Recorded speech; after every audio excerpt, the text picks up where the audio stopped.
Mr. Mayor, Judge, are you guys standing up here? Can I just ask maybe that maybe one on one side and one on the other to make sure we can just socially distance appropriately? So we can just right over here kind of between Mr. Dick and Mr. Benton. What do you want me at? I was just like the judge. Good to see you. How you doing? Appreciate it. I'm temporarily acting in DC, but I'm from San Francisco. I'm January to San Francisco. And I have the West. Oh, this is my wife works for San Francisco. Yeah, she's the head traveler for all San Francisco. Yeah, we love going down there. Campus is beautiful.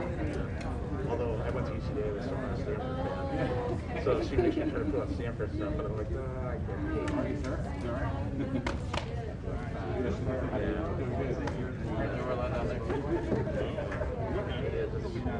We lived in the city, so born and raised there. Like it, I been with her 25 years. I know some DC in the Valley. Good job of running the West Coast. Every change of administration, they pull me up and give this. So I did it between again. You're just you hold it together. Yeah, so short.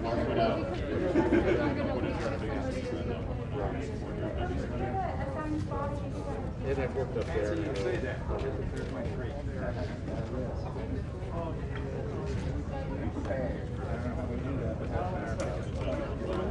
Actually, I started out with engineering. I worked worldwide doing water systems, and I worked in Africa for refugee crisis in '94. And then liked helping, wanted to do service, and then someone introduced me. Went to work for them in '96. I thought I got a first disaster was in flooded Hawaii. So as a 26-year-old kid, I got to go to Hawaii. And I was like, this is great, right? Yeah. I've now been there since.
Now, are they getting any kind of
Obviously, all their faces. I've spent a lot of time working on emergency preparedness. You did get yelled at for doing that.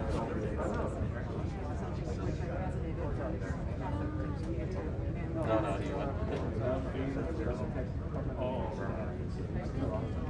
People who do this work are just doing emergency management responses.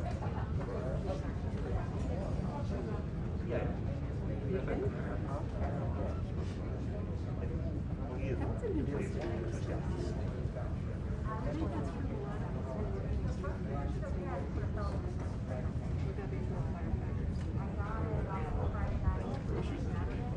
oh my goodness, okay, so or my husband is a police officer,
That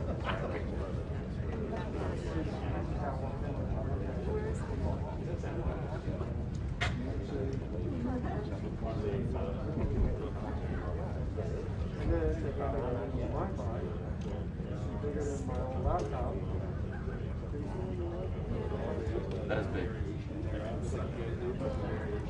I figured it was a bootleg gray market. Are you serious?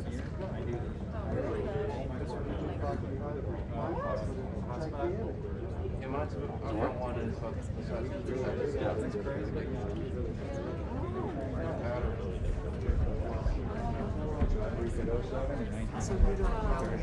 that's crazy.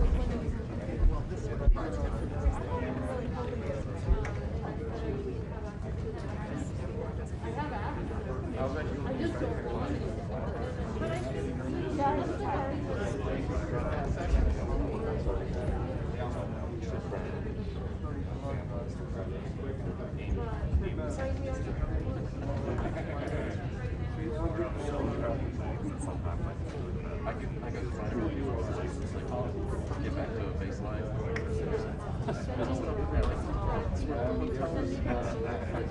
Half bottles of water, like.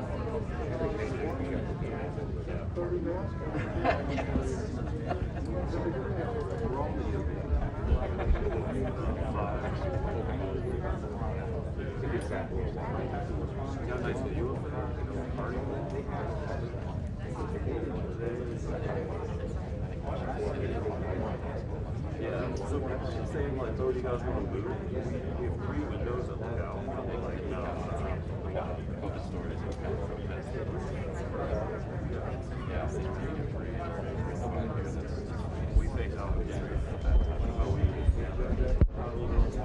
We're out of here. Not yet. Hopefully any day.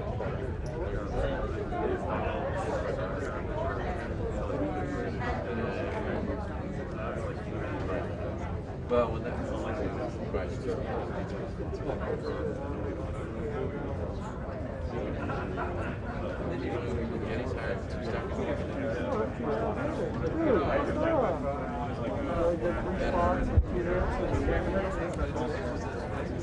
I think that would be our higher so we get our pick. Yeah. Well, we don't have that. Yeah. What do you guys do?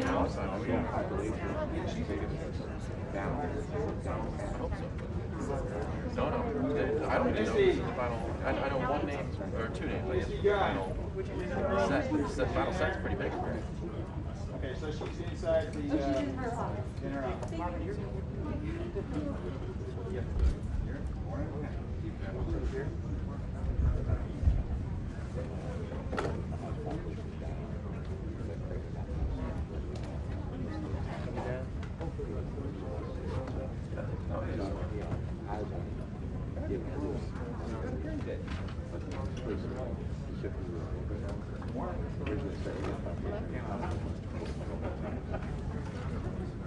And is it a matter of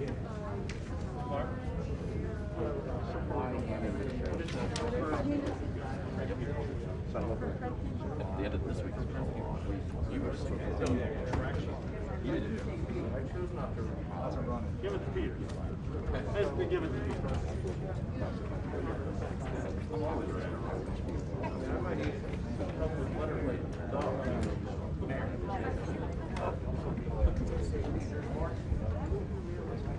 I think everybody got one.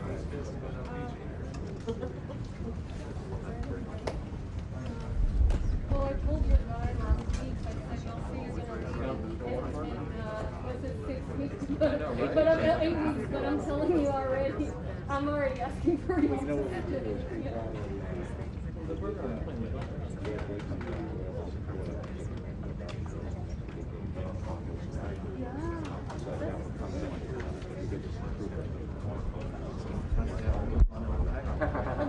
They're still till we can't hurt him yet.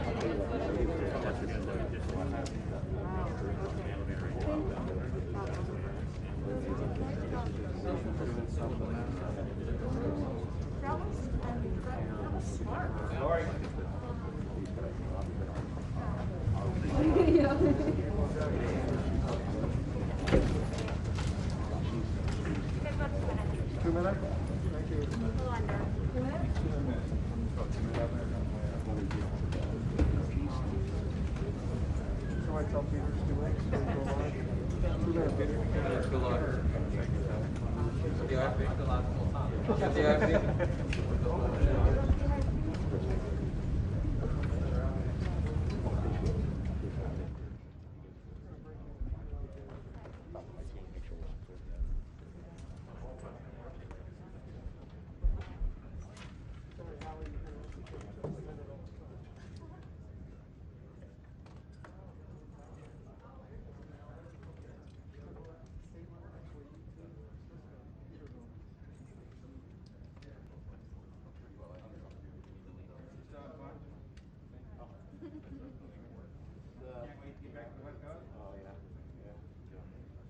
But, you know, it's a great team, dedicated people up there.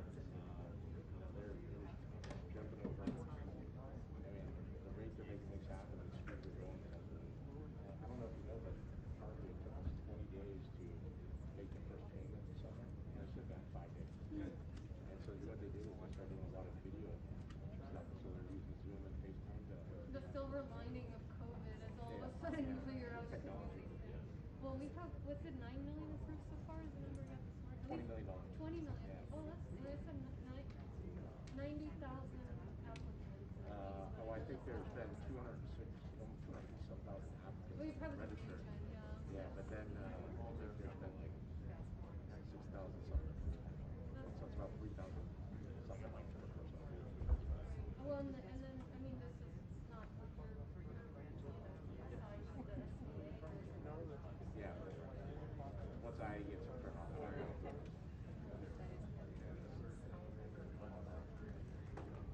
There.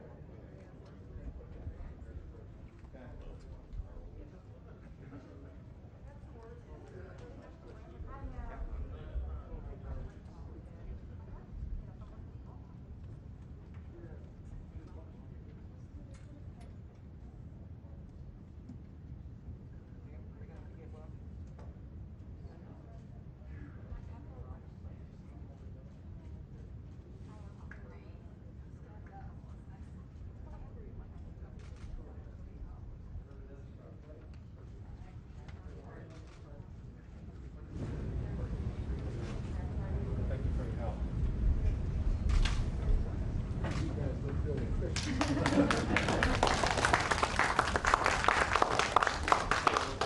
Mr. President, welcome. This is our Emergency Operations Center, Harris County Emergency Operations Center. For me and these folks you see here, this has been our home away from home. Over fires, floods, COVID, and now this winter weather event. These folks are the tip of the spear when it comes to fighting for our community. They have been sleeping on the floor, stairwells, with their families without power or water, not being able to reach them. They were here every day and night last week. They've worked tirelessly for a year. And I think the most beautiful thing as we see the Congressional Delegation Center coordinate, of course, Governor Abbott here, is it's a beautiful representation of the collaboration between the state government, the local government, and the federal government. It has been an incredible team effort. Mr. President, your support means the world to our community, and we welcome you with pride to our Emergency Operations Center for a reason. It's a hell of an operation. It's probably the best one in the country.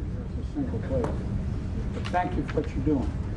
And all I did, I got a call before he asked the question, I just said yes. He did. He said yes before he even asked the question. But really and truly, you're saving people's lives, and you're doing, as my mother would say, sure, you're doing God's work, kid. You're doing God's work. Thank you. Mr. President, we have a quick briefing from you. So, of course, Mayor Turner is a big partner with us in all of this. You'll hear from Mark Sloan, our emergency director here. Of course, Nim Kidd, and you've got your FEMA, Bob. So they'll just run you through some of the numbers that we've faced recently. Mr. Mayor, anything? Thanks for the passport to come out of town, Mr. Mayor. Thank you, Mr. President, Governor. Look, this is an incredible operation here. The City of Houston and Harris County, of course, Texas Department of Emergency Management, FEMA, everybody works seamlessly together. but this is an incredible operation. And I'm going to segue to Mark because Mark has just done a fantastic job. Thank you, Mayor. Chief Kidd, do you want me to go? Yeah, show your local, we'll do state then feds. Not a problem. Appreciate the partnership. Mr. President, it's an honor to have the opportunity to speak to you today. During this crisis, as you know, Harris County is quite unique as the third largest county in the United States with approximately 5 million residents that reside here. And during the height of this storm, we had over 1.5 million people without power. And without power meant that there was no heat. And that crisis created a new problem for us because we lost water supply. Without power, the water lines froze, and we had approximately 3.5 million residents without water. And we went to boil water notices. We lost 10,400 individuals have reported their homes had broken pipes, and they're still working on that today. We still have multiple water utility districts that are still repairing their systems today, and 57,000 residents still have to boil their water. But we've been able to work with our FEMA partners in the state to receive water and meals ready to eat. We've distributed approximately 450,000 bottles of water, gave out 33,000 meals to the residents of Harris County. The judge is calm in time of crisis. She leads us in every one of our briefings each and every day at 7 a.m. at 1900, just to make sure that, as she mentioned, we sleep here, so does she. She's in the heart of the battle with us, and we appreciate that. All of our first responders, including our center point representatives, our catastrophic medical operations group that worked with every single hospital to make sure that they could at least sustain themselves during this crisis. But we operate on 3 C's: communication, coordination, and cooperation, and without that, we fail. And I want to turn it back to Chief Kidd, because without the relationships we have with our jurisdictions, state and feds, we would not be successful. Thank you. Thank you, Mark. Mr. President, Governor, we say in the world that we live in, all disasters are local. Everything starts and ends at the local level. So our support of the City of Houston and Harris County, along with our other 253 counties and 1,215 cities, has been paramount as the Governor has directed us all available resources all the time. In addition to the water delivered here, we have literally delivered almost 12 million bottles of water. We continue to push the resources out, and we've got to keep doing that. We talk with our partners at the Red Cross. They're talking to us now about the boomerang effect. And so I think a picture is worth 1,000 words. Again, very grateful for the partnership with Acting Administrator Well, Fenton. gave me that picture. Boss preempted you on the pictures? Yes, sir. No, but it's important. Go ahead, go through it. Yes, sir. So the pink colored counties are the ones that are declared for individual assistance. The rest of them have category B. Again, very grateful for that. But when you compare the days of sub-freezing temperatures here, up to 7 days of sub-freezing temperatures, we have a lot of families and businesses, and importantly schools, that have not yet been able to submit their damage assessments to us. And so while we see our boil water notices are still across a lot of our state in declared and undeclared counties, what we know is that means the water comes up out of the ground, and it gets into the treatment center, and it gets into the distribution line. We still don't have a count from the meter to the kitchen sink of how many homes have been damaged and destroyed with broken pipes. We want to continue to work closely with our local partners grabbing that assessment, and with our federal partners to get that information to you so we can make the best decision possible for all of us. We talked with our school district superintendents last night. Texas has about 1,200 independent school districts. 75% of those, a little over 700, were able to report to us last night that over 4,600 of their buildings had broken water pipes in them. We've got a long way to go, Mr. President. I know we can get through this together, but we've just got to keep marching forward. Good day, Mr. President, Mr. Governor. Bob Fenton, I'm the Acting Administrator of FEMA. I know. Yes, sir. Thank you for the job. So one of the things they talked about is this partnership, which is not only across government, but includes private sector, nonprofit, non-government organizations, and it really works well here. When this event happened and we started leaning forward on February 11th, you declared the emergency declaration, which allowed us to start pushing resources. And because of the size of this event, the population at risk, we turned on the whole system of FEMA across the country. And so when you look at it, this is just a snapshot of where all the resources are coming from. So these are all trucks moving toward Texas. And when it was so cold we couldn't get over the road, we started using DOD to fly C-17s in here to start delivering water, just because of the need to get water to people so quick. So any impediment, we push forward and over with the whole federal government supporting the state of Texas and local governments to do that. And then in addition to that, on your declaration on February 19th to declare the major, turned on 77 counties for individual assistance. And again, on the 22nd, we added 31 more counties. And just last night, we added 18 more counties based on damages from the state of Texas. I'm proud to say that already we provide over $20 million. So it's over $2 million a day in less than 7 days. And just to give you an idea of how quick we're going in the partnership here is when you go back and look at past hurricane Harvey? Harvey, thanks. Past, We don't Harvey. forget that one over here. We look at Harvey, it took us 20 days to pay the first check.